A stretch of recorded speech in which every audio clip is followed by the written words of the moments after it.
बिस्मिल्लाहिर्रहमानिर्रहीम। Dear students, अस्सलाम वालेकुम। बेटे मैं उम्मीद करता हूँ कि आप सब खैरियत से होंगे।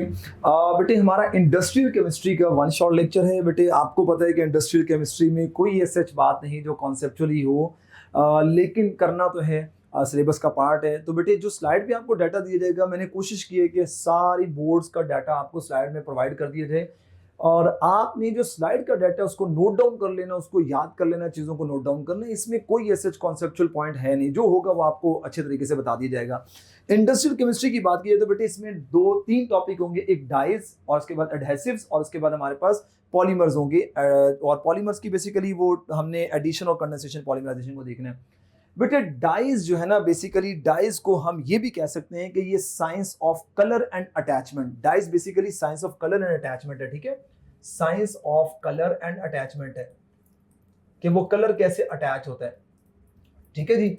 इसको हम लोग आसान अल्फाजों में ना, मैं डाइज को यूं कहूंगा। तो बेटे ये ऑर्गेनिक कंपाउंड होते हैं जो कि क्या करते हैं, imparts a reasonably permanent colour to the substrate. जैसे टेक्सटाइल हो गया, फाइबर हो गया, हेयर्स हो गया, ड्रग हो गया, कॉस्मेटिक्स हो गया, और इन सबको क्या करता है, ये कलर इम्पार्ट कर रहा होता है। बेटे डाइज जो है ना, ये वाटर सॉल्युबल होती हैं और वाटर डिस्पर्सिबल ऑर्गेनिक कंपाउंड्स होते हैं। डाइज जो हमारे वाटर सॉल्युबल होती हैं।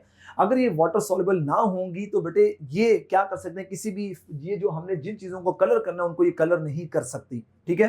तो उनका वाटर सॉल्युबल होना जरूरी है ताकि वो वाटर के अंदर सॉल्युबल आए तो हम कपड़ा ऐड करें और बेटे वो कपड़ा या जो भी चीज है उसके ऊपर क्या हो, वो जो है वो कलर आ जाए, ठीक है। अच्छा, अब बेटे यहाँ पे जो डाई है ना वो क्या होनी चाहिए, उसकी हाई कलर, वो हाई कलर इंटेंसिटी रखता हो, उसकी कलर की देख रहे हैं आप, अच्छी खासी इंटेंसिटी है, दूर से पता चल रहा है कि कलर कौन सा है। बेटे वो एब्जॉर्ब होता हो सबस्ट्रेट के ऊपर, be absorb by the substrate, वो फिक्स होता हो ऑन द मटेरियल, मटेरियल के ऊपर अच्छे तरीके से फिक्स होता हो और रेजिस्ट करता हो action of water, dilute acid and alkalis. ऐसा नहीं है कि भाई आपने उसको फैब्रिक को ना, फैब्रिक के ऊपर उस कलर को, डाई को कलर किया और बेटे उसके बाद क्या हुआ कि वो कलर जो है ना, वो जब आपने एसिड या कोई भी एल्कली गिरा या वाटर के अंदर गया तो बेटे वो क्या हो गया, वो उतर जाए। नहीं, ऐसा नहीं हो, वो बहुत अच्छा सबस्ट्रेट के साथ अटैच, फर्मली अटैच हुआ हो, राइट। बेटे कलर ऑफ डाई ना एब्जॉर्प्शन ऑफ विजिबल लाइट के ऊपर डिपेंड कर रहे होते हैं। बेटे आपको पता है कि हमारी जो विजिबल लाइट का जो रीजन होता है, स्पेक्ट्रा होता है, वो 400 से 800 नैनोमीटर होता है। हमारी आई सिर्फ और सिर्फ विजिबल कलर के रीजन्स को देख सकती है। इसका मतलब ये है कि इस रेंज के अंदर जो है ना, वो हमारे जो कलर होते हैं वो इस रेंज के अंदर होते हैं जिनको हमारी आई दे सकती है। कमर्शियल डाइज क्या करती हैं, increase the value and saleability of products. देखो डाई जितना अच्छा हुआ होगा तो उनकी सेल ज्यादा अच्छी होगी, उनका वो जो भी चीज है वो जल्दी सेल आउट होगी। और डाई जो ना 2 एसेंशियल पार्ट है, दिस इज वेरी इंपॉर्टेंट। वो कौन से 2 एसेंशियल पार्ट है, नाउ बेटे आप देख सकते हैं कि chemical composition of dye, it has 2 part. एक होता है क्रोमोफोर और एक बेटे हमारे क्या होते हैं, ऑक्सोक्रोम्स होते हैं। बेटे जो हमारे क्रोमोफोर्स होते हैं और एक हमारे ऑक्सोक्रोम है। तो बेटे जो हमारे क्रोमोफोर्स होंगे ना, बेसिकली आप ये कह लें कि these are called as a light trapper. ये लाइट ट्रैपर होते हैं, हम इनको ना आसान अल्फाजों में लाइट ट्रैपर कहते हैं, ठीक है। ये लाइट ट्रैपर्स होते हैं। अच्छा, ये क्या करते हैं बेटे, क्रोमोफोर्स का बहुत इंपॉर्टेंट रोल होता है। ये हमारे पास जो क्रोमोफोर्स होते हैं इनमें अनसैचुरेशन होती है, इनमें डबल बॉन्ड या इनमें डबल और ट्रिपल बॉन्ड होते हैं जो कि क्या करता है, लाइट को एब्जॉर्ब करते हैं। अब बेटे जो लाइट को एब्जॉर्ब करेगा, जिस पार्ट ऑफ लाइट को ये एब्जॉर्ब करेगा वो आपको नजर नहीं आएगी, बल्कि आपको वो पार्ट ऑफ लाइट नजर आएगा जो ये रिफ्लेक्ट करेगा। और बेटे वो जो लाइट ये रिफ्लेक्ट करेगा वो आपकी आंखों पर उसकी रिफ्लेक्शन होगी और आपको वो चीज नजर आएगी, ठीक है। अब यहां पर ये क्रोमोफोर्स हमारे अनसैचुरेटेड होंगे, यानी इनके अंदर डबल या ट्रिपल बॉन्ड होंगे और साथ इनमें कॉन्जुगेशन होगी। बेटे जितनी ज्यादा कॉन्जुगेशन होगी उतना वो कलर ज्यादा डीपर होगा, वो ज्यादा डीपर कलर शो करेंगे, ठीक है। ये क्रोमोफोर्स होते हैं, ठीक है। ये देखो मैंने कहा यूजुअली जो है ना वो क्या होते हैं, ये अनसैचुरेटेड होते हैं और कलर्ड होते हैं क्योंकि इनके अंदर क्या प्रेजेंट हो, क्रोमोफोर्स होते हैं। Chromophores cause colour bye altering absorption band in the visible spectrum. वो विजिबल पार्ट ऑफ लाइट को एब्जॉर्ब करेंगे और जो एब्जॉर्ब होगा वो नहीं, जो रिफ्लेक्ट होगा वो नजर आएगा। Chromophores behave as an electron accepting groups. बेटे इलेक्ट्रॉन एक्सेप्टिंग कौन सा, जिन्हें इलेक्ट्रॉन विड्रॉइंग ग्रुप कहते हैं। आप ऑर्गेनिक केमिस्ट्री में electron withdrawing group, meta directors आप पढ़ के आ चुके हुए हो। बेटे याद रखिए कलर इंटेंसिटी, ये देखो जितने ज्यादा ग्रेटर नंबर ऑफ क्रोमोफोर्स होंगे और जितना डिग्री ऑफ कॉन्जुगेशन ज्यादा होगी, जो मैं बता चुका हूं, यानी जिसमें क्रोमोफोर अनसैचुरेशन जितनी ज्यादा होगी और जितनी कॉन्जुगेशन ज्यादा होगी उतनी कलर की इंटेंसिटी क्या होगी, इतनी ज्यादा होगी। जबकि बेटे जो हमारे ऑक्सोक्रोम्स होते हैं ना, हमारे जो ऑक्सोक्रोम्स है, आप उनको क्या कहोगे, ये ना लाइक आप कह रहे हैं कि ये ना कलर्स इटसेल्फ कलर इंपार्ट नहीं करते, बल्कि ये एक शेड प्रोवाइड करते हैं। जैसे ट्यूनर नहीं होता, ट्यूनर वो भी क्या करते हैं, एक शेड प्रोवाइड कर रहा होता है, राइट। तो ये कलर इंपार्ट नहीं करेंगे। And auxochrome regulates the solubility and dyeing property of dye. बेटे ये डाइंग प्रॉपर्टी को क्या करते हैं, प्रॉपर्टीज को कंट्रोल कर रहे होते हैं। ये कलर इंटेंसिफाइंग ग्रुप होते हैं, यानी कि कलर की जो इंटेंसिटी होती है शेड्स प्रोवाइड करके उसकी लुक को इंक्रीज करते हैं, इनहेंस करते हैं। They act as electron donating group, yes वो इलेक्ट्रॉन विथड्रॉइंग ग्रुप है and they are called as electron donating groups. बेटे आपको पता है हमारे ऑर्थोपेरा डायरेक्टर जो they are electron donating group. Auxochrome themselves do not produce colour in the absence of chromophore, अगर chromophore नहीं है तो ये शेड प्रोवाइड नहीं कर सकते। Auxochrome help the dye adhere to the material, yes यही ऑक्सोक्रोम है जो फैब्रिक के ऊपर क्या करते हैं, हमारे क्रोमोसोम को एब्जॉर्ब होने में हेल्प आउट कर रहे होते हैं। बट ये आपके पास सारे के सारे वो हैं जिनको हम लोग क्या कहते हैं, देखो NH2nR causes solubility in acids, क्योंकि ये खुद इटसेल्फ क्या होती है, बेसिस होती हैं। वेयर एज हमारा OH हो गया carboxylic acid, SO3 cause solubility in basic solution, क्योंकि ये कौन सी नेचर रखते हैं, एसिडिक नेचर रखते हैं, ठीक है। ओके बेटे ये आपके सामने क्रोमोफोर्स के स्ट्रक्चर्स आप देख सकते हैं। ये देखिए नाइट्रोजो जो है उनके अंदर भी देखिए अनसैचुरेशन आपको नजर आ रही है। बेटे नाइट्रो ग्रुप के अंदर भी अनसैचुरेशन होती है। एजो ग्रुप हमारे पास है, इथाइलिन, कार्बोनाइल, ये सारे के सारे वो ग्रुप्स हैं जो कि हमारे क्रोमोफोर्स होते हैं। और ये हमारे ऑक्सोक्रोम आपको नजर आ रही है, ये सारे के सारे these are called as the auxochrome, जिसमें आप देख सकते हैं हाइड्रोक्सिल ग्रुप है, कार्बोक्सिलिक ग्रुप है, सल्फोनिक ग्रुप है, अमाइनो ग्रुप है। तो बेटे ये थोड़ी सी इंफॉर्मेशन आपको याद रखनी है, बस मोटी मोटी बातें आपको याद रखना जरूरी है। ये मैंने स्ट्रक्चर शो करा दिया। अब बेटे डाइस को ना क्लासिफाई करते हैं तीन चीजों पे, on the basis of source, उनके केमिकल स्ट्रक्चर की बेस पे, और उनकी मेथड ऑफ एप्लीकेशन की बेस के ऊपर। अब बेटे मैंने क्लासिफिकेशन किया on the basis of source. बेटे सोर्स के लिहाज से बात की जाए तो मेरे पास एक नेचुरल सोर्स होता है और एक बेटे मेरे पास सिंथेटिक सोर्स होता है। यहाँ बेटे मैंने इसके बारे में कम इंफॉर्मेशन लिखी है। ये आपके पास है नेचुरल डाई और एक सिंथेटिक डाई क्या होती है। नेचुरल डाई अंडरस्टूड है वो किसी बायोलॉजिकल या नेचुरल सोर्स से आई होगी, यानी किसी प्लांट या एनिमल से। देखो प्लांट है या कोई एनिमल है या कोई मिनरल है उनसे आया होगा। भाई प्लांट सोर्सेज में मेरे पास क्या क्या हो सकते हैं, रूट्स हो सकती हैं, बेरीज हो सकती हैं, bark, leaf, seed, stem and flowers हो सकती हैं। ये हमारे सोर्सेज हैं ऑफ नेचुरल डाई के। जबकि बेटे इंसेक्ट और एनिमल सोर्सेज में क्या है, जैसे ये आपके पास कोकोनील हो गया, लैक हो गया, टायरियन पर्पल हो गया, ये सारे के सारे हमारे एनिमल्स और इंसेक्ट्स हैं। मिनरल में हमारे पास आयरन ऑक्साइड एंड बर्फ is basically a natural die source. इसकी एग्जांपल बेटे एलिजारिन रेड डाई होती है, इंडिगो ब्लू डाई होती है। लॉगवुड की बात की जाए तो ये हम प्लांट से लेते हैं। टायरियन पर्पल की बात की जाए तो हम एनिमल से लेते हैं। यहाँ टायरियन आपके सामने लिखा हुआ है। प्रूशियन ब्लू ये इनऑर्गेनिक डाई है जो कि किससे आ रही है, मिनरल से आ रही है। और बेटे ये इनकी लिमिटेड शेड्स होती हैं, ये ज्यादा ड्यूरेबल नहीं होते। हमारे जो नेचुरल डाई होते हैं वो ज्यादा ड्यूरेबल नहीं, ज्यादा टाइम नहीं निकालते। जबकि बेटे हमारी सिंथेटिक ये मैन मेड होती हैं और हम इनको लेबोरेटरीज के अंदर प्रिपेयर करते हैं। ये मेनली हमें कहां से मिलती है, this is very important, petroleum से मिल रही होती है। पेट्रोलियम प्रोडक्ट्स के अंदर हमें ये ज्यादातर ये जो है वो मिलती हैं, ठीक है। मिलती से मुराद ये है कि हम उससे बनाते हैं, पेट्रोलियम प्रोडक्ट्स हम ये बनाते हैं।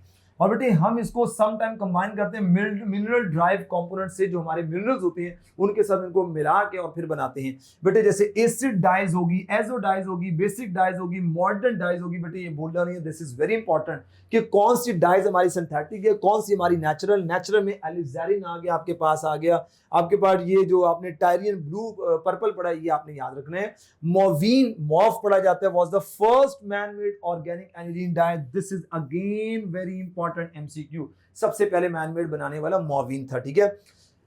इसको हम लोग क्लॉथ पेपर के अंदर यूज करते हैं। बेटे ये चीपर टू प्रोड्यूस होती हैं, ज्यादा ब्राइटर होती हैं, मोर कलर्ड फास्ट होती हैं एंड इजी टू अप्लाई, और फैब्रिक आसानी से इनका फैब्रिक पे आप यूज कर सकते हैं। So this is basically on the basis of source. जबकि बेटे अगर मैं केमिकल स्ट्रक्चर की बेस पे क्लासिफाई करूं तो बेटे ये केमिकल स्ट्रक्चर की बेस पे ना जस्ट आप लोगों को इनका याद रखना है। भाई नेफ्थॉल येलो एस का स्ट्रक्चर ये होता है। बेटे ये पैरा रेड डाई हो गई, ये मैलाकाइट ग्रीन हो गया, ये हमारे पास फिनोफ्थलीन हो गया। बेटे एग्जामिनर ना कभी भी आपसे स्ट्रक्चर नहीं पूछ सकता। ये मिथाइल ऑरेंज हो गया। मतलब आपने ना इसमें सिर्फ आप एटलीस्ट इतना याद कर लो कि किसके अंदर कितने रिंग स्ट्रक्चर और किसके अंदर कौन सा ग्रुप प्रेजेंट है, सिर्फ इतनी सी बात याद करो। नेफ्थॉल के अंदर सल्फोनिक ग्रुप है, राइट। ये ग्रुप कितने बेंजीनिंग है, बेंजीनिंग याद कर लो बेटे, इसमें OH और नाइट्रो ग्रुप प्रेजेंट है। तो एटलीस्ट मोटी मोटी बातें इसके अंदर बस आप लोगों ने याद रखनी है। जैसे देखो ये चार्ज्ड है यहाँ पे, बाकी ये देखो यहाँ पे भी नाइट्रो ग्रुप लगा है, यहाँ पे नाइट्रो सेम है, चार्ज नहीं शो कराना आपने, ये चार्ज है आपके सामने। ये देखो ये सल्फोनिक एसिड का सॉल्ट है, तो बेटे इस तरीके से ना मोटे मोटे स्ट्रक्चर के अंदर बस आप लोगों ने डिफरेंस याद रखने और इसके अलावा कुछ भी याद नहीं रखना। बाकी देखो इनको कैटेगराइज किया हुआ, नाइट्रो एंड नाइट्रोजो डाई हमारे नेफ्थॉल्स होते हैं। एजो डाइज हमारी कौन सी होती है? Para red, the first azo dye prepared, methyl orange and acid base indicator. फिर कॉन्गो रेड बनाया, फिर बिस्मार्क ब्राउन जो हम जिसको कहां यूज करते हैं? शू पॉलिश के अंदर यूज करते हैं। आप ये देख रहे हैं कि सारी की सारी बातें वो जो स्लाइड्स के ऊपर हैं वो बस आपको रीड आउट करनी है। इस तरीके से बेटे try aryl methane dried, try aryl methane का क्या मतलब होता है कि आपके पास 3 रिंग लगे होंगे ट्राई एराइल मिथाइल के अंदर, ठीक है, जिससे मैलाकाइट ग्रीन जैसे हमारी direct dye for wool and silk. ये देखो बेटे ये आपके पास सेंट्रल है और इसके साथ ना बेटे आपके पास ये 3 रिंग अटैच हैं, ठीक है। फिनोफ्थलीन भी हमारा कौन सा इंडिकेटर है? एसिड बेस इंडिकेटर है। ये बेटे जब आप टाइट्रेशन करते हैं वहां पे इसको यूज करते हैं। इसी तरीके से बेटे स्ट्रक्चर के लिहाज से और देखो तो एंथ्राक्विनोन डाइज होती हैं बेटे। एंथ्राक्विनोन आपको बताना है कि ये देखो यहाँ पे ये ग्रुप जो होता है हमारा किनोन ग्रुप कहलाता है। ये किनोन ग्रुप की वजह से हम इसको कहते हैं। और इसकी एग्जांपल एलिजारिन जो हमारे पास नेचुरल डाई है। इंडिगो डाइज क्या होती है कि इसमें क्या होता है? इंडिगो कार्बोनाइल क्रोमोफोर होता है, डार्क ब्लू क्रिस्टलाइन कंपाउंड होते हैं। और बेटे ये आपके पास इंडिगो डाई आपके पास आ गया जिसमें आपको पता है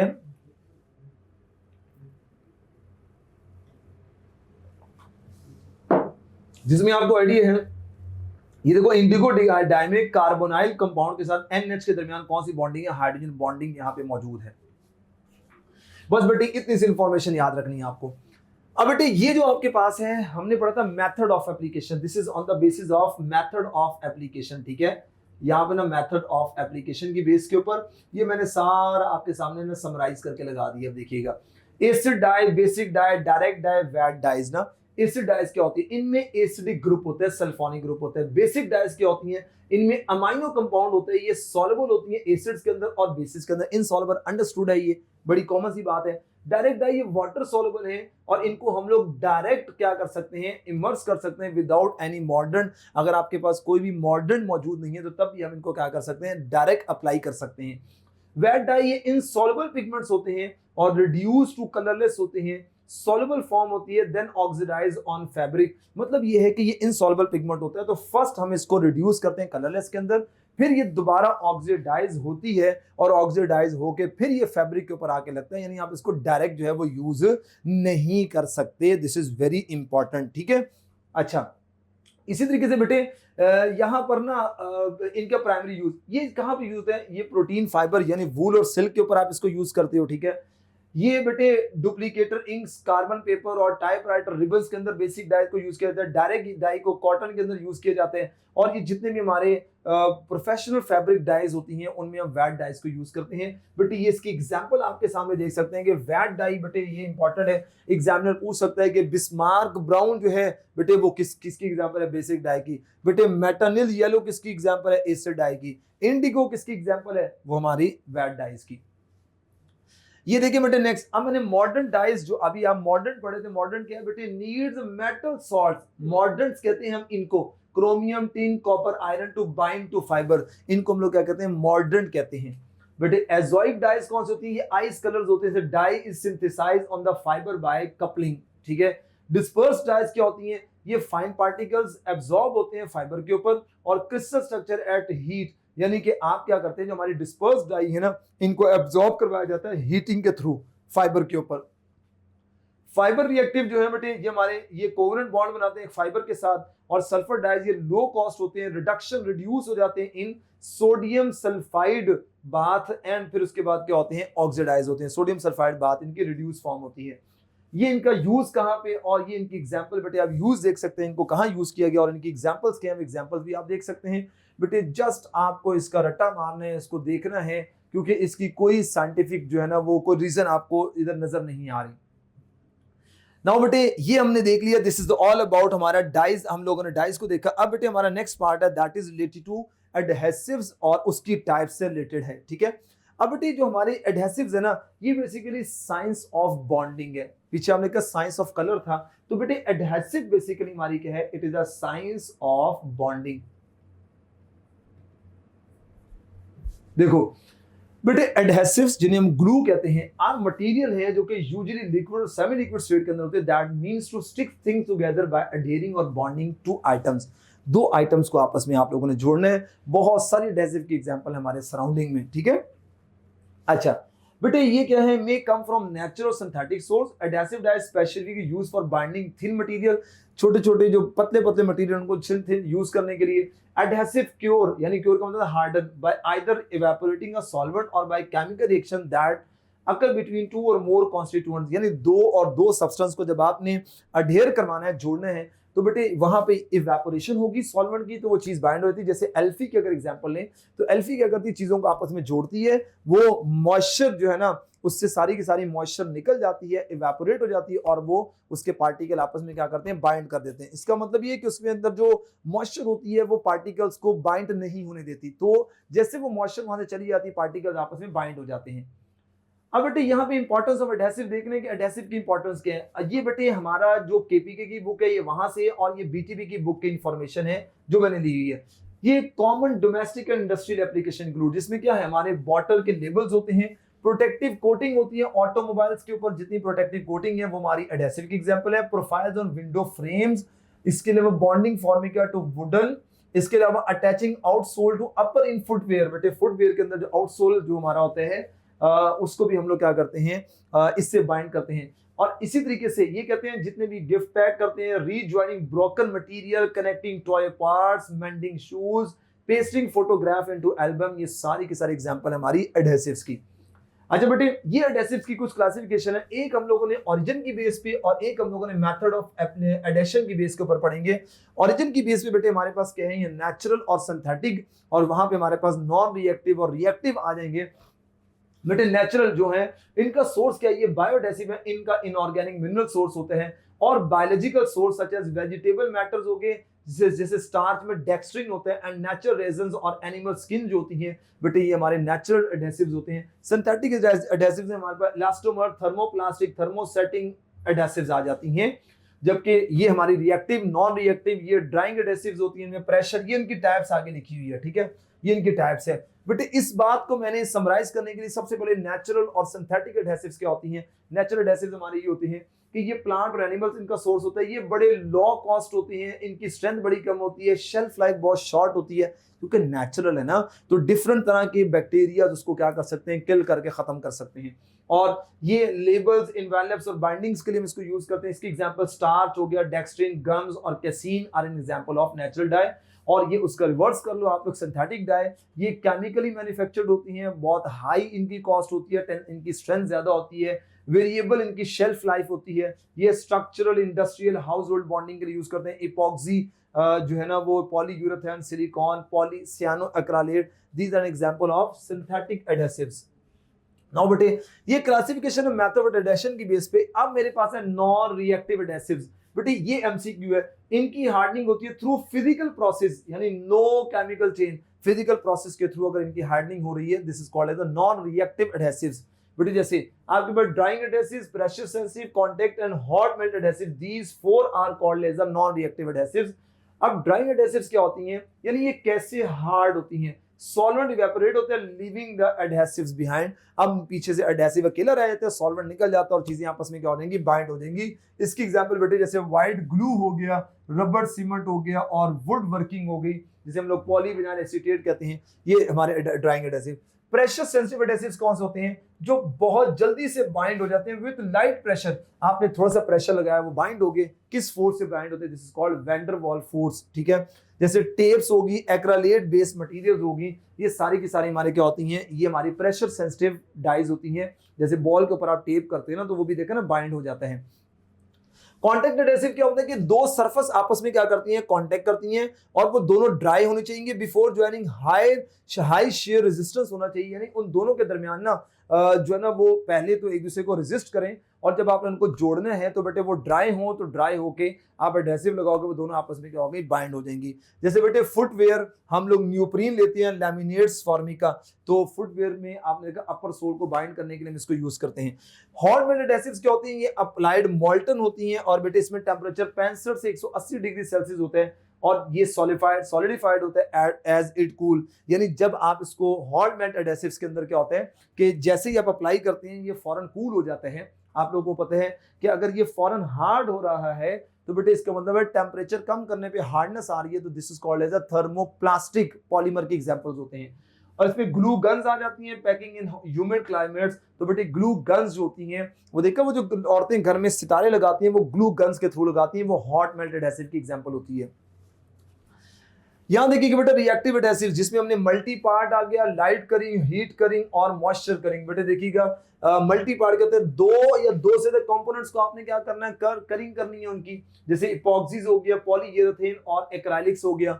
लाइट करिंग में क्या होता है, रैपिडली क्योर होता है व्हेन एक्सपोज्ड टू अल्ट्रावायलेट। बेटे क्योर का मतलब होता है हार्डनिंग और विजिबल लाइट, यानी जैसे उनके ऊपर लाइट पड़ेगी वो हीट एब्जॉर्ब करेंगे, वो क्या हो जाएंगे, इट बिकम हार्ड, वो हार्ड होना स्टार्ट हो जाते हैं। ठीक है। और जो बेटे हीटिंग पे हार्ड होते हैं ना, याद रखिएगा उनकी वो होते हैं क्रॉस लिंक पॉलीमर, ये भी आगे आने लगे। इनमें क्या होता है, हाई टेम्परेचर को रिक्वायर्ड होता है to activate the reaction heat करेंगे अंदर, इसलिए मैंने हाई स्ट्रेंथ इपॉक्सीज पॉलीइमाइड्स इसकी एग्जांपल है। मॉइस्चर करिंग जो होती है, react with moisture in the air और ऑन द सरफेस। बेटे मॉइस्चर करिंग यानी मॉइस्चर की वजह से जो हार्ड होगी, जैसे हमारी सुपर ग्लो जिसका नाम सियानो एक्रालेट। बेटे this is very important, MCQ के तौर पे याद रखना है। और जितने यूरिथेन्स होते हैं सारे के सारे हमारे मॉइस्चर करिंग होते हैं, तो ये क्या करते हैं, मॉइस्चर के साथ रिएक्ट करके इन द प्रेजेंस ऑफ एयर और फिर ये सरफेस के ऊपर क्या करते हैं, बाइंड होते हैं। नाउ बेटे ये synthetic adhesives classified by chemical composition. अब ये सिंथेटिक एडेसिव्स आपके सामने आ गई हैं, जिसमें बेटे आपके पास थर्मोसेटिंग आ गया, आपके पास थर्मोप्लास्टिक, इलास्टोमर या hybrid, these all are called as synthetic adhesives हैं। अब बेटे देखो थर्मोसेटिंग, इनमें क्या होता है, three dimensional cross linked atom, जो three dimensional cross link chains होती है ना वो आपस में पैक्ड हुई होती हैं। अभी आगे आपको थ्री डायमेंशनल स्ट्रक्चर्स भी दिखाऊंगा। थर्मोप्लास्टिक लीनियर या ब्रांच चेन्स होती हैं, और इलास्टोमेरिक सिंथेटिक और नेचुरल पॉलीमर्स हो सकते हैं दोनों। हाइब्रिड में क्या होता है, कॉम्बिनेशन होता है थर्मोसेटिंग और प्लास्टिक का। बेटे ये इनफ्यूजिबल होते हैं, यानी आप इनको फ्यूज नहीं कर सकते। ये इनसॉल्युबल होते हैं, हाई रेजिस्टेंस टू हीट होते हैं, सॉल्वेंट एंड क्रीप यानी स्ट्रेचिंग नहीं होती इनकी, बहुत हार्ड होते हैं। ये हाई लोड असेंबलीज होती हैं, सेवियर हीट और रेडिएशन कंडीशंस, यानी इनका कॉमन यूज वहां पे किया जाता है जहां बहुत ज्यादा रेडिएशन हो, बहुत ज्यादा हीट हो। इपॉक्सीज हो गया, पॉलीएस्टर्स हो गया, जितने फिनोलिक रेजन्स होते हैं they are called as a thermosetting. बेटे थर्मोप्लास्टिक आपके पास ये फ्यूजिबल होते हैं, मेल्ट हो जाते हैं, सॉल्युबल होते हैं, सॉफ्ट हो जाते हैं जब आप इनको हीट करते हैं। और ये हमारा ग्लू जो होते हैं ना, वुड ग्लू हो गया जिसे हम सियानो एक्रिलेट कहते हैं, जिसे हम सुपर ग्लू कहते हैं, उसकी एग्जांपल है। इलास्टोमेरिक कहते हैं, इनकी फ्लेक्सिबिलिटी बहुत ज्यादा होती है और ये दोबारा अपनी ओरिजिनल शेप के अंदर क्या कर सकते हैं, स्ट्रेच करने के बाद दोबारा अपनी शेप के अंदर आ जाते हैं। जैसे आप एग्जांपल लेते हैं वो आपका क्या कहते हैं, रबर बैंड जो होते हैं। और बेटे ये न्यूप्रीन, सिलिकॉन्स और नाइट्राइल हो गए। तो बेटे आप ये देख रहे हैं कि सारी की सारी वो एग्जांपल हैं जो अदर बोर्ड की बुक्स ने डिस्कस किया हुआ है, लेकिन मैंने इसको बड़े ही अच्छे अंदाज में आपके सामने टेबुलर फॉर्मेट में कर लिया। अगर आप मेरी स्लाइड्स को ही अच्छे से गो थ्रू करके चले जाते हो तो आपको बहुत सा डाटा कवर हो जाता है। बेटे ये पील स्ट्रेंथ, एक लास्ट बीटीबी ने पॉइंट डिस्कस किया हुआ है कि ये क्वालिटी टेस्ट होता है। पील टेस्ट किसे कहते हैं, ये हमें बॉन्ड स्ट्रेंथ मेजर करने में, specifically average force per unit width, एक पर यूनिट विड्थ पे फोर्स जो लगती है, तो फिर क्या होता है, required to separate two bonded material like tape और जार लिड। आप इनको क्या करना है, सेपरेट करने में, तो उसकी स्ट्रेंथ को मेजर करने के लिए हम उसको पील स्ट्रेंथ कहते हैं। जितनी पील स्ट्रेंथ ज्यादा होगी उसकी क्वालिटी एडहेसिव की उतनी अच्छी होगी।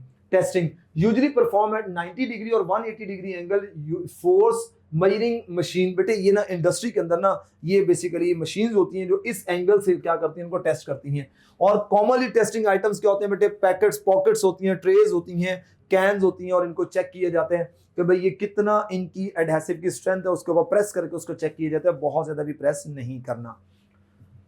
नाउ बच्चों आपका last topic that is related to polymers. बेटे पॉलीमर्स में हम स्टार्ट करते हैं कि पॉलीमर्स हमारे क्या होते हैं। तो बेटे पॉलीमर्स में हमारे पास क्या आते हैं, देखो poly is a combination of two words, एक मैनी और एक मैंने लिखा है पार्ट्स। ठीक है, ऐसा पॉलीमर क्या होता है, एक लार्ज मॉलिक्यूल होता है जिसमें repetition of small simple chemical unit known as monomer. छोटे छोटे यूनिट बार बार रिपीट होते जाते हैं तो हमारे पॉलीमर्स होते हैं। बेटे याद रखिएगा, एक टर्म होती है मैक्रोमोलिक्यूल, एक टर्म होती है पॉलीमर, दोनों में डिफरेंस होते हैं। बेटे जितने भी पॉलीमर्स हैं they are macromolecule, but macromolecule are not polymer. क्यों? क्योंकि पॉलीमर क्यों मैक्रोमोलिक्यूल? क्योंकि उनका मास बहुत ज्यादा होता है, वो साइज में बहुत बड़े होते हैं, ज्यादा मास की वजह से they are considered macromolecule. But सारे मैक्रोमोलिक्यूल पॉलीमर नहीं होते। जैसे बेटे हीमोग्लोबिन एक मैक्रोमोलिक्यूल तो है बट नॉट अ पॉलीमर, क्योंकि उसमें रिपीटिंग यूनिट नहीं होते। तो यहाँ रिपीटिंग यूनिट नहीं है, वो हमारा मैक्रोमोलिक्यूल का पॉलीमर नहीं होगा। ठीक है बेटे, स्प्रेडिंगर ने इसके ऊपर काम किया था। The length of polymer chain is specialised by the number of repeating unit in the chain known as degree of polymerisation. बेटे ये जो है ना डिग्री ऑफ पॉलीमराइजेशन के हमारे पॉलीमर में कितने जो है ना वो रिपीटिंग यूनिट है, उसका मॉलिक्यूलर मास कितने हैं। तो आप रिपीटिंग यूनिट को ना आप मॉलर मास और रिपीटिंग यूनिट और डिग्री ऑफ पॉलीमराइजेशन से मल्टीप्लाई कर दो, सिर्फ आपको ये पता चले कि रिपीटिंग यूनिट है उसका मॉलर मास कितने हैं और आपने रिपीटिंग यूनिट कितने लिए हैं। आप उससे क्या निकाल सकते हो, किसी भी पॉलीमर का डिग्री ऑफ उसका मॉलिक्यूलर मास निकाल सकते हो। बेटे श्रोडिंगर ने क्या किया, आपको पता है कि एक वल्कनाइजेशन आप लोगों ने वल्कनाइजिंग ऑफ रबर आप लोगों ने पढ़ा होगा। जो प्लांट से रबर एक्सट्रैक्ट करते हैं ना, तो उसकी जो स्ट्रेंथ होती है वो बहुत कम होती है, उसकी इलास्टिसिटी बहुत कम होती है। तो बेटे इसके साथ एक दो लोग और थे जिन्होंने क्या किया कि उस रबर की ना इलास्टिसिटी को बढ़ाने के लिए इसमें सल्फर को इंट्रोड्यूस करवाया गया, जिसको हम वल्कनाइजेशन ऑफ रबर कहते हैं, जिससे क्या होगा उसकी स्ट्रेंथ क्या होगी, बढ़ गई। ठीक है, और पॉलीमर का यूज हमारी लाइफ में बहुत ज्यादा डे बाय डे होता जा रहा है। बेटे ये देखिएगा, मैंने मैक्रोमोल की क्लासिफिकेशन की है on the basis of origin की बेस पे। बेटे एक ऑर्गेनिक एक इनऑर्गेनिक, बेटे सिंथेटिक हमारे पास these are called synthetic, polythene, polystyrene, polyvinyl chloride. और हमारे बायोपॉलीमर लिपिड, प्रोटीन, कार्बोहाइड्रेट्स, हमारे इनऑर्गेनिक डायमंड, ग्रेफाइट और silica, they are called as the inorganic macromolecule. ये देखिए बेटे मैक्रोमोलिक्यूल, फिर हमने स्ट्रक्चर की बेस पे हमने उसको कैटेगराइज किया। एक हमारे पास होते हैं लीनियर, एक हमारे पास ब्रांच, एक हमारे पास क्रॉस लिंक। बेटे ये बेसिकली ना स्ट्रक्चर की बेस पे पॉलीमर के, आप इसको मैक्रोमोलिक्यूल का पॉलीमर भी कह सकते हो, ये पॉलीमर की बात हो रही है। ठीक है, पॉलीमर। अच्छा बेटे, अगर आपके स्ट्रेट चेन में ये लिंक हो रहे हैं, दिस इज कॉल्ड हमारा लीनियर पॉलीमर। और अगर ऐसी ब्रांचिंग बन रही है, this is called branch chain. और अगर ऐसे क्रॉस लिंक, देखिए क्रॉस लिंकिंग होती जा रही है, this is called as the, हम इसे कहेंगे क्रॉस लिंक पॉलीमर। बेटे ये टफ होते हैं, जैसे पॉलीथाइलिन या हाई डेंसिटी पॉलीथाइलिन होते हैं। बेटे हाई डेंसिटी का मतलब ये होता है कि हमारी जो स्ट्रेट चेन होती है ये बहुत क्लोजली पैक्ड होती है, यानी स्ट्रेट चेन जो है ना वो बहुत ज्यादा क्लोजली पैक्ड होती है, ज्यादा पैकिंग की वजह से इनकी हाई डेंसिटी हो जाती है। बेटे ये फ्लेक्सिबल होते हैं, इसका मतलब इनकी लो डेंसिटी पॉलीथीन होती है। हमारे अमाइलोपेक्टिन, ग्लाइकोजेन हो गए, ये हमारे लो डेंसिटी होती है, क्योंकि ब्रांच आने से वो अच्छे तरीके से पैक नहीं होते, उनमें स्पेसेस आ जाती हैं। और बेटे दे आर मोर फ्लेक्सिबल, ये ज्यादा फ्लेक्सिबल होते हैं। जैसे ये देखो ना, वो बहुत टफ है, ये फ्लेक्सिबिलिटी है, इसका मतलब है कि इनकी पैकिंग अच्छी नहीं होगी। हमारी bakelite and urea formaldehyde example of cross link polymer. ठीक है, अच्छा बेटे इसी तरीके से हमने इसको डिवाइड किया on the basis of nature of monomer. ठीक है बेटे, मैक्रोमोलिक्यूल आप इसको पॉलीमर कह सकते हो कि हम पॉलीमर को ना हमने तीन में डिवाइड किया, एक होता है होमोपॉलीमर, कोपॉलीमर और टर पॉलीमर। बेटे इस दफा आपको आईडिया के 2025 में से रिलेटेड क्वेश्चन पूछा गया था ना, तो ये भी आपको याद होना चाहिए, जो बच्चे इंप्रूवर्स उनको आइडिया होगा।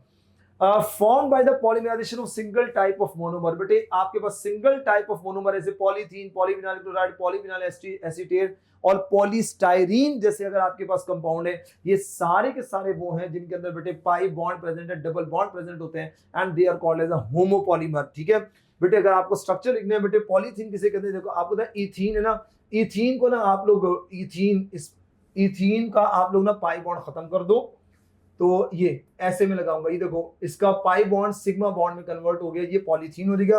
पॉलीविनाइल क्लोराइड बेटे विनाइल, ये विनाइल ग्रुप होता है ना, ये this is called vinyl group. अगर मैं इसका पाई बॉन्ड खत्म कर दूं और बेटे मैं क्या करूं, यहां आपके पास इसको नीचे करके ना, क्लोरीन को नीचे करके, क्योंकि क्लोरीन आपको होता है मोनोवेलेंट होता है, और यहां आप लोगों ने ये लगा दिया, इस तरीके से रिपीट होता जाएगा। ठीक है, ये मैंने आगे इनके स्ट्रक्चर लगाए हुए हैं इस तरीके से। बेटे अगर दो types of monomer, two type, जैसे AB जिसकी एग्जांपल पॉलीविनाइल एसीटेट और ब्यूटाइल मैलिएट, बेटे अगर आपस में पॉलीमराइज कर रहे हैं तो ये हमारे कोपॉलीमर होंगे। टर्म में हमारे पास थ्री टाइप ऑफ मोनोमर आ जाएंगे, ABC जिसकी example polybutyl acrylate, methyl methacrylate and acrylic acid, they are called as the terpolymer. ठीक है बेटे, अब यहाँ पे एक्रेलिक एसिड बेटे ये होता है हमारा एक्रेलिक एसिड CH और C डबल बॉन्ड और OH आ जाएगा।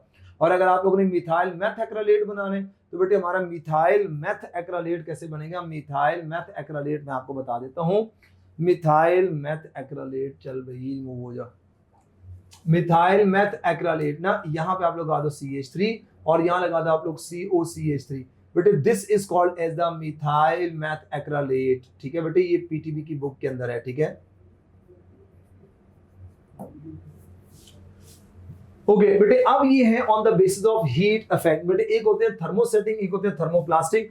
ये थर्मोप्लास्टिक होते हैं, सॉफ्ट हो जाते हैं ऑन हीटिंग, ये हार्ड हो जाते हैं ऑन हीटिंग। क्यों भाई, ये हार्ड ऑन कूलिंग हो जाते हैं और ये can not be soft again by cooling. बेटे ऐसी क्या इसकी वजह होती है कि ये हमारे क्यों सॉफ्ट हो जाते हैं हीटिंग के ऊपर, बिकॉज इनके अंदर वीक इंटरमॉलिक्यूलर फोर्सेस होती हैं। ये हार्ड हो जाते हैं, ये स्ट्रॉन्गर होते हैं क्योंकि इनमें intermolecular forces plus intramolecular forces में आल्सो डेवलप। एक्चुअली जो हमारे थर्मोस्टेटिक पॉलीमर्स होते हैं ये क्रॉस लिंक पॉलीमर की एग्जांपल होती है और क्रॉस लिंकिंग की वजह से बहुत ज्यादा पॉलीमर 3 डायमेंशनल क्रॉस लिंकिंग कर जाता है, जिससे ये फोर्सेस बहुत बढ़ जाती हैं, जिसकी वजह से आप इनको जब हीट करते हैं ये और ज्यादा हार्डर हो जाते हैं क्योंकि क्रॉस लिंकिंग ऑफ मोनोमर होना स्टार्ट हो जाती है। वो क्या होते हैं, वो हमारे लीनियर चेन्स की एग्जांपल होती हैं। तो बेटे वो लीनियर चेन्स जब आप हीट करते हैं तो वो सेपरेट हो जाती हैं। अच्छा, ये लीनियर स्ट्रक्चर्स होते हैं, वो क्रॉस लिंक स्ट्रक्चर्स होते हैं, ये लेस ब्रिटल होते हैं, दे आर मोर ब्रिटल। और बेटे ये ऑर्गेनिक सॉल्वेंट्स के अंदर क्या होंगे, थर्मोप्लास्टिक सॉल्युबल हो जाते हैं, लेकिन हमारे ये हमारे इनसॉल्युबल होते हैं ऑर्गेनिक सॉल्वेंट्स के अंदर क्योंकि उनके दरमियान वीक इंटरमॉलिक्यूलर फोर्स है, वो सेपरेट हो जाएंगे उनके मॉलिक्यूल्स। और बेटे ये एडिशन पॉलीमराइजेशन भी आप देखोगे, एडिशन पॉलीमराइजेशन के है और ये बनते हैं कंडेंसेशन पॉलीमराइजेशन। हमारे पास मैकेनिज्म ऑफ पॉलीमराइजेशन दो होता है, एक एडिशन पॉलीमराइजेशन और एक होता है कंडेंसेशन पॉलीमराइजेशन। बट इसकी example very important, polythene, polystyrene, PVC और टेफ्लॉन। ठीक है, और ये है बेटे epoxy resin, Bakelite, urea formaldehyde इसकी एग्जांपल है। बच्चों भूलना नहीं है, this is very important information. इस तरीके से बेटे मैक्रोमोलेक्यूल का ऑन द बेसिस मैकेनिज्म, एक एडिशन पॉलीमर्स होते हैं, एक होते हैं कंडेंसेशन। बेटे एडिशन पॉलीमर जिसमें मोनोमर हमारे क्या होते हैं, अनसैचुरेटेड, इनमें मोनोमर हमारे बाई फंक्शनल होते हैं। ये एलिमिनेशन, इसमें कोई एलिमिनेशन होती है। ये किस मैकेनिज्म से काम करते हैं, फ्री रेडिकल मैकेनिज्म से। इनमें चेन लेंथ इंक्रीज कर दिया from one side of the monomer, क्योंकि आपको पता है कि बेटे किसी एक के ऊपर क्या होगा, किसी एक कार्बन के ऊपर फ्री रेडिकल बनेगा, ये एक साइड से लेंथ ऑफ द चेन क्या होती जाएगी, ज्यादा होती जाएगी। और आपको पता है बेटे जो फ्री रेडिकल मैकेनिज्म होता है, it has 3 steps, initiation, propagation और टर्मिनेशन। जबकि बेटे यहाँ स्मॉल मॉलिक्यूल निकलते हैं, कौन कौन से, दीज आर स्मॉल मॉलिक्यूल, अभी आप देखोगे भी। हम इनको स्टेप ग्रोथ पॉलीमराइजेशन भी कहते हैं। स्टेप ग्रोथ पॉलीमराइजेशन का मतलब ये है कि हर स्टेप में आपको क्या होगा कि इनकी ग्रोथ होती है, चेन की ग्रोथ होती है, आपको नजर आ रही होगी। सो इसकी जो चेन की जो ग्रोथ होती है, the chain length increases from both ends of the molecule, right. और ये क्या करती है, it completes in a single step, there is no like steps, जैसे आप लोग डिस्कस करती हो थर्मोप्लास्टिक के अंदर के हमारा मैकेनिज्म होते हैं और मैकेनिज्म के अंदर 3 स्टेप्स होते हैं। But in the case of condensation polymerisation कोई स्टेप नहीं फॉलो किया जाता, सिंगल स्टेप के अंदर मॉलिक्यूल एलिमिनेट होता जाएगा और वो both the side of the chain जो है ना वो लेंथ इंक्रीज करना स्टार्ट कर देगी। Now, so this classification is basically on the basis of the mechanism, right? Now, बेटे, this is very important. On the basis of degradation, Faraday textbook की जो न्यू बुक आई है उसकी बेस पे ये बात डिस्कस करेंगे on the basis of degradation. बेटे degradation, the one is the biodegradable polymer होते हैं, other one is the non-biodegradable. As the name indicate, biodegradable, तो बेटे bio से आपको आइडिया हो जाना चाहिए कि किसी लिविंग सोर्स की बात की जा रही है, ठीक है। जैसे बेटे अब बायोडिग्रेडेबल जो पॉलीमर्स होंगे इनको कौन डिकम्पोज करेगा, they are decomposed by micro organism. बेटे जैसे ये आगे मैंने लिखा है कि दे कंटेन हाइड्रोलाइजेबल अमाइनो और ester group that can easily be broken down by enzyme, acids and alkalies. बेटे जो एंजाइम्स होते हैं ना इनको आसानी से क्या कर देते हैं, बायोडिग्रेड, यानी वो उनको तोड़ फोड़ करके उनको डिकम्पोज कर देते हैं। और जैसे मैंने एसिड और एल्कलीज लिए हुए हैं और इनके अंदर क्या आते हैं, जितने हमारे पॉलीएस्टर्स एंड हमारे पॉलीअमाइड्स होते हैं, दे आर बायोडिग्रेडेबल। बेटे ये सारी information related to the FTB new book, whereas the non biodegradable acid polymers that not readily decomposed by microorganism, उनको वो डिकम्पोज नहीं कर सकता, क्योंकि माइक्रो ऑर्गेनिज्म की ये टेंडेंसी नहीं होगी कि वो उसको डिकम्पोज कर सके। इनमें कुछ ऐसी चीजें मौजूद होंगी जो माइक्रो ऑर्गेनिज्म इसको डिकम्पोज नहीं कर सकेंगे। जैसे बेटे नॉन बायोडिग्रेडेबल पॉलीमर्स में क्या होते हैं, लॉन्ग कार्बन चेन्स होती हैं जो कि केमिकली इनर्ट होती हैं, जो कि नॉन पोलर होती हैं, जो कि सैचुरेटेड होती हैं, राइट। सो ये दीज आर नॉन बायोडिग्रेडेबल। जब अब इसकी एग्जांपल में कौन है, जैसे हमारे बेटे जितने भी एडिशन पॉलीमर्स हैं जो कि they are PVC and polystyrene are called as addition polymers. Okay, so now next देखो बेटे, अब ये है आपने एडिशन पॉलीमर, जो मैं आपसे डिस्कस करने लगा हूं कि हमारे एडिशन पॉलीमर्स और हमारे एक कंडेंसेशन पॉलीमर्स जो हम डिस्कस करेंगे। जो बेटे हमारे एडिशन पॉलीमर्स हैं, अब उन एडिशन पॉलीमर्स को देखते हैं कि कब आप एडिशन पॉलीमर्स का मैकेनिज्म पढ़ोगे, कब आप कंडेंसेशन मैकेनिज्म पढ़ोगे। एडिशन पॉलीमर आर फॉर्म्ड, ये कैसे आप इनको डिस्कस करते हो। These are formed by the repeated addition of monomer molecule possessing double bond without loss of small molecule. यानी कि इन ऑल सच, जितने भी हमारे मोनोमर्स होंगे, all such kind of monomers that contain double bond, specifically अब study करते हो addition polymers के अंदर। And addition polymerisation is a mechanism, is follow the mechanism of free radical mechanism and free radical addition mechanism. And as you people know कि बेटे जो free radical addition mechanism होते हैं वो किसके थ्रू होते हैं, हम ऑर्गेनिक पेरोक्साइड यूज करते हैं, we are using catalyst, we are using high temperature, we are using heat. So these are the things that is used against the polymerization mechanism. Okay बेटे, अब आ जाते हैं, देखो मैंने यहाँ एक एक को डिस्कस किया हुआ है। जैसे मेरा सबसे पहले पॉलीमर है पॉलीविनाइल क्लोराइड, बेटे इसमें विनाइल क्लोराइड मेरा मोनोमर होगा। और ये कैसे बनेगा, हम क्या करेंगे, HCl को ऐड करेंगे एसिटीन में, और मर्क्यूरिक क्लोराइड और cuprous chloride act as a catalyst. ये CAT stands for catalyst. Now what the range of the temperature, बेटे इसकी रेंज ना 52 डिग्री सेल्सियस होती है, पीटीबी ने लिखा है, और 40 to 70 डिग्री सेल्सियस रेंज होती है। इसमें प्रेशर 9 to 13, और यहां पर बेंजोइल क्लोराइड या आप लोग हाइड्रोजन परऑक्साइड यूज करोगे for the reaction to catalyse.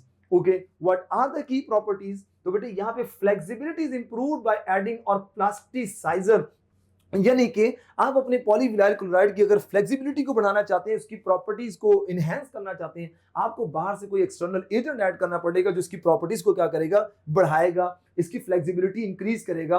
Normally आपको पता है कि प्लास्टिक जब गिरते हैं वो टूट जाते हैं। हमने ऐसा प्लास्टिक डिजाइन करना है कि जब उसके ऊपर स्ट्रेस अप्लाई किया जाए या वो किसी हाई जो सरफेस से नीचे आते हैं तो बेटे वो टूटे ना हो, वो डिकम्पोज ना हो, जल्दी से टूट ना जाए। तो हमने उसको करने के लिए प्लास्टिसाइजर, बाहर से हम कोई एडिशनल एक्सटर्नल एजेंट ऐड करते हैं। ओके बेटे, example, what are the examples of PVC, तो बेटे वो पाइप्स हो गए, ग्रामोफोन रिकॉर्डर्स हो गए, ये सारे के सारे हमारे पॉलीविनाइल क्लोराइड्स हैं। पॉलीस्टाइरीन्स क्या होते हैं, बेटे पॉलीस्टाइरीन का स्ट्रक्चर क्या होता है कि आपके पास ये बेंजीन रिंग होते हैं, this is the phenyl ring, और इसके साथ आप लोग ना ये आप विनाइल ग्रुप लगा दो, दिस इज कॉल्ड विनाइल। देखो ये विनाइल ग्रुप है, ये बेंजीन है, ठीक है, तो ये आप इसको स्टाइरीन पढ़ते हो।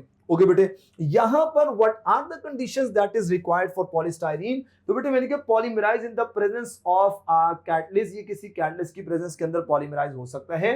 ये रैपिड और क्लियर प्लास्टिक होता है, हम इसको जितने भी पैकिंग मटेरियल्स होते हैं, कॉस्मेटिक बॉटल्स होते हैं, फूड कंटेनर्स होते हैं, जैसे बेटे आप लोग जाते हैं मार्केट में, जाते हैं कुछ खाने पीने के लिए, तो आपको एक ना स्टाइरीन का, जैसे वो बिरयानी की प्लेट होती है, बड़ी लाइट वेट होती है ना, वो स्टाइरीन होता है, बेसिकली क्लियर होता है, वो हमारा किसका बना होता है, पॉलीस्टाइरीन का बना होता है। इस तरीके से बेटे हमारे पॉलीविनाइल एसीटेट, हमारे एक्राइलिक रेजिन, हमारे acrylic fibres, they are example of, किसके एग्जांपल होंगे, they are example of addition polymer. बेटे विनाइल एसीटेट क्या होता है, this is the group that is called as the vinyl group, ये विनाइल ग्रुप है, और ये आप इसके साथ क्या लगा दो, दिस इज एसीटेट ग्रुप, ठीक है, ये पाई बॉन्ड टूटेगा। अब ये जो पॉलीमराइज है, polymerise with the catalyst, grades इसके वेरी करते हैं, डिग्री ऑफ पॉलीमराइजेशन ये वेरी करती रहती है कि आपने कितने मोनोमर यहाँ पे रखे हैं। और बेटे ये हमारे कलरलेस होते हैं, टॉक्सिक नहीं होते, इनकी कैरेक्टरिस्टिक ओडोर होती है, और जितने भी हमारे एडहेसिव्स हैं वो हमारे पॉलीविनाइल एसीटेट्स, और हमारी इमल्शंस होते हैं, बाइंडर जो यूज करते हैं हम अपने पेंट्स के अंदर, वो भी किसकी एग्जांपल है, there example of polyvinyl acetate. Similarly acrylic resins क्या होते हैं, देखो मिथाइल मेथैक्रालेट, मैं पीछे आपको बता के आ चुका हूं मिथाइल मेथैक्रालेट क्या है, एक्राइलिक एसिड भी स्ट्रक्चर आपको बता चुका हूं। और बेटे ब्यूटाइल एक्रालेट जो है ना, ब्यूटाइल एक्रालेट अगर आपने ड्रॉ करना है तो CH2 डबल बॉन्ड CH रहने दो। बेटे आपको पता है कि यहाँ पे ना CO, अब देखो ये ब्यूटाइल है तो बेटे C4 और H9 लगा दो तो ये ब्यूटाइल एक्रालेट बन जाएगा। और बेटे ये हमारे नाइट्राइल मोनोमर्स होते हैं, इसके अंदर ये स्ट्रॉन्ग होते हैं, ये हम सिंथेटिक फाइबर्स के अंदर इसको यूज करते हैं। नाउ बेटे इसी तरीके से व्हाट आर कंडेंसेशन पॉलीमर्स, तो बेटे कंडेंसेशन पॉलीमर्स कैसे बनते हैं, ये बाई फंक्शनल मोनोमर्स होते हैं जिसमें small molecule like water, like methanol, इसको एलिमिनेट करके निकाल बनाया जाता है। इसकी एग्जांपल कौन सी है, we have polyesters, other name, इसको टेरिलीन, इसको डेक्रॉन भी पढ़ते हैं। बेटे जो हमारे स्टार्टिंग मटेरियल में हमारे पास मोनोमर्स हैं वो कौन कौन से बेटे, that are ethane 1,2 diol plus benzene. Ethane 1,2 diol का मतलब ये है कि बेटे आप ये देखो, ये आ जाएगा, दिस इज, ठीक है, ये 1,2, और बेंजीन 1,4 डाइकार्बोक्सिलिक एसिड, बेटे ये आपके पास बेंजीन आ जाएगा, राइट, और यहां पे आपके पास कार्बोक्सिलिक एसिड आ जाएगा, ठीक है जी। अब बेटे यहां से वाटर रिमूव करते जाओ, ठीक है, इसको हम कहते हैं टरथैलिक एसिड। ये देखो ये टरथैलिक एसिड है, वाटर रिमूव कर दिया, और बेटे इसकी बड़ी ड्यूरेबिलिटी होती है। ये क्या होता है, can be form from hydroxy carboxylic acid, polylactic acid इसकी एग्जांपल हो सकती है, और ये हम इसको यूज करते हैं कहां पे, ये आपके सामने है। नाइलॉन 6,6 को बेटा दूसरा नाम पॉलीअमाइड भी कहा जाता है। इसमें एडबिक एसिड में 6 कार्बन होते हैं और हेक्सामेथ्रीन में 6 कार्बन होते हैं, जिसकी वजह से हम इसको क्या कहते हैं, नाइलॉन 6,6। और बेटे 6,6 रेफर किस वजह से किया जाता है वो आपके सामने लिख दिया हुआ है। नाउ बेटे तीसरा इसमें कंडेंसेशन पॉलीमराइजेशन है, केवलर। ये एफटीबी की न्यू बुक है। Its monomer are benzene 1,4 dicarboxylic and benzene 1,4 diamine. ये देखो 1,4 डाइकार्बोक्सिलिक एसिड, जिसे टरथैलिक एसिड कहते हैं, इसको पैराफिनाइल डायमीन पढ़ा जाता है, पैराफिनाइल डायमीन। बेटे यहां से वाटर निकाल दो और आपके पास ये आ गया, केवलर आ गया। ये स्ट्रॉन्ग और लाइट वेट होते हैं, हम इसको bullet proof, fire proof jackets बनाने के लिए इसको हम लोग यूज करते हैं। बेटे ये हाइड्रोलिसिस ऑफ पॉलीमर्स की हाइड्रोलिसिस की बात की जाए तो बेटे पॉलीएस्टर, पॉलीएमाइड, प्रोटीन्स। अगर आपने पॉलीएस्टर की हाइड्रोलिसिस की है, एसिड हाइड्रोलिसिस से हमेशा हमारे पास अल्कोहल और कार्बोक्सिलिक एसिड्स बनेंगे। देखो बेटे एस्टर्स की अगर आपने बेसिक हाइड्रोलिसिस की है तो हमारे पास कार्बोक्सिलिक एसिड का सॉल्ट बनेगा, और डायॉल हम ऑर्गेनिक केमिस्ट्री में पढ़ के आ चुके हैं।